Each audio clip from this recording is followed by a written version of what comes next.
Hello everyone, time చూస్తే evening 5 o'clock అయింది. బయటేమో full వర్షం పడుతుంది, చల్లగా ఉంది. ఇంకా వేడివేడిగా ఏమైనా తినా అనిపిస్తుంటుంది కదా. అందుకని చెప్పేసి నేను ఇక్కడ ఆనియన్ పకోడీ ప్రిపేర్ చేస్తున్నాను. ఆనియన్ పకోడీ అంటేనే ఆనియన్స్ ఎక్కువ ఉండాలి కదా. అయితే ఇక్కడ 3 స్మాల్ సైజ్ ఆనియన్స్ తీసుకున్నాను, నేను మా హస్బెండ్ ఇద్దరమే కాబట్టి. ఇంకా ఆనియన్స్ని పొడుగు స్లైసెస్ లాగా కట్ చేసుకొని దాంట్లో కొంచెం సాల్ట్ వేసి ఆనియన్లో ఉన్న వాటర్ మొత్తం బయటకు వచ్చేలాగా మెత్తగా అనుకోవాలి.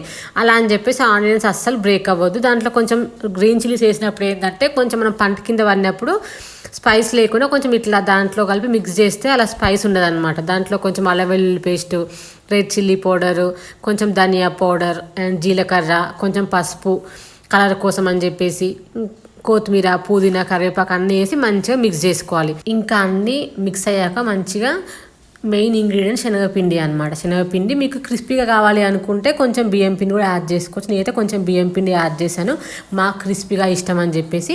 ఇంకా ఆయిల్ మంచిగా హీట్ అయ్యాక మీడియం టు హై ఫ్లేమ్లో పెట్టేసుకొని మంచిగా గోల్డెన్ బ్రౌన్ వచ్చాక దాన్ని ఫ్రై చేసుకోవాలి. టేస్ట్ చాలా బాగుంటుంది, ట్రై చేయండి. నేను స్కూలింగ్లో కాలేజ్ డేస్లో ఉన్నప్పుడు హాస్టల్లో ఉండేదాన్ని.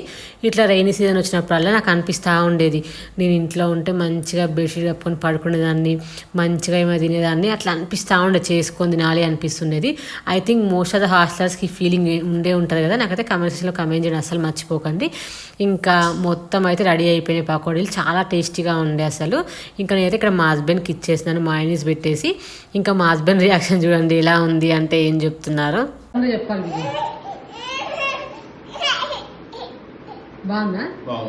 ఇంకా నెక్స్ట్ మా ధృవి రియాక్షన్ చూడండి, భలే చెప్తుంది క్యూట్గా హ్యాండ్స్తో ఎలా ఉంది అంటే సూపర్ ఉంది అంటే అట్లా ఫింగర్స్ ఇట్లా పెట్టి చెప్తా ఉంటుంది. సో అంతే వీడియో, బాయ్ బాయ్.